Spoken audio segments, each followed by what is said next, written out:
warm and dry conditions continue across north central Texas, and I really don't see any kind of changes on the horizon here. Behind me, you see the temperatures for today, 83, 84 degrees. So we're warm. We're not terribly hot out there, but it is mild. Definitely warmer than it should be. 62, 63 for your overnight lows. So we'll continue to be cool overnight, but we are warming up in the forecast to come.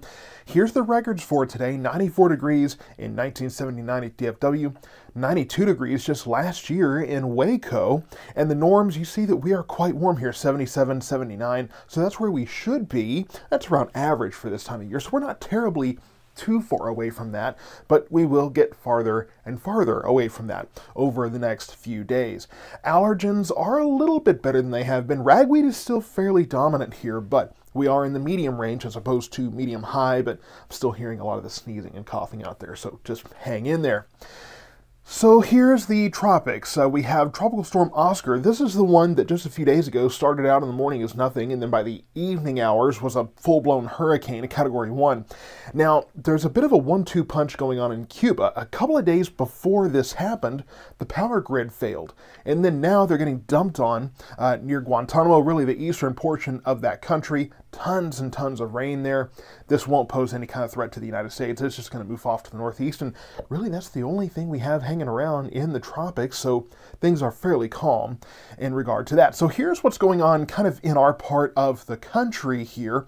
You see this swirl here. This is this low pressure system that is over Colorado, and we were hoping this might bring some rain here. Earlier this morning there was a severe thunderstorm warning near Lubbock, and then now you can see those storms in Oklahoma and Kansas here. Unfortunately, this is going to continue on to the northeast and really won't bring us anything of help in North Texas. And this is part of this kind of this pattern that I talked about yesterday in that very long post, if you hung around to read that. So that low pressure system over Colorado going to continue on to the northeast, and you can see that the subtropical jet here staying north of us. Here's that trough associated with that low that'll continue to lift away, and this will move northward, allowing the warmer air and that high pressure ridge to continue. The cooler air is not only north of that subtropical jet, but really in Canada here. So this is normally going to be a little bit lower, but because we are getting into this La Nina pattern, it is farther north. That does account for warmer temperatures overall because it keeps the cooler air up north more frequently or more consistently, I will say. You need stronger pattern changes to pull that cold air down south. So that accounts for generally having a warmer, drier season on average, because not only will it keep the warm up there, that's generally going to drive most of the storm systems to miss us to the north. So a classic La Nina setup going on here. Now, there have been some debates about how intense or severe or not this La Nina pattern might be, so that could kind of impact things a little bit, but I really don't think that it's going to change much. So dry conditions continue, so we do have burn bans coming back. Navarro County never rescinded theirs. Hill counties came back last week. Johnson County just put theirs in today. Nothing yet from Ellis County. I haven't heard yet of a commissioner's court meeting being scheduled, but they will probably bring that back fairly soon because conditions are deteriorating and there's really not much change to see in the forecast. 83 today. We really start warming up over the next few days, almost 90 degrees, so we will be in record-breaking territory here. 86, and we'll have breezy winds as well, so that'll help a little bit.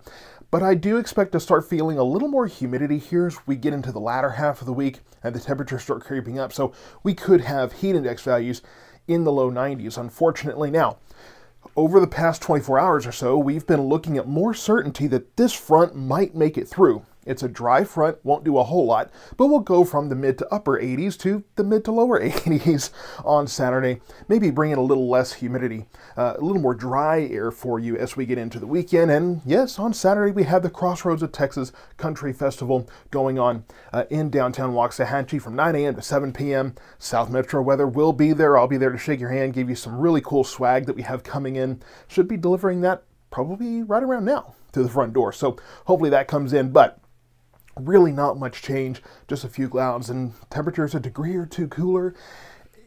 Really, when you look at the models, there's just really not much help out there. The one big pattern change that is there in the models, all the way out to the first week in November. So not anytime soon in anything that we see. So just be ready for warmer temperatures. Could see a little bit higher humidity here. I don't think it's going to be oppressive, but a weak front on Friday should make the weekend feel a little bit better. So stay tuned to South Metro weather this week as we watch that weekend forecast and as we watch to the horizon to see when maybe we'll get some kind of pattern change with cooler weather and hopefully more rain.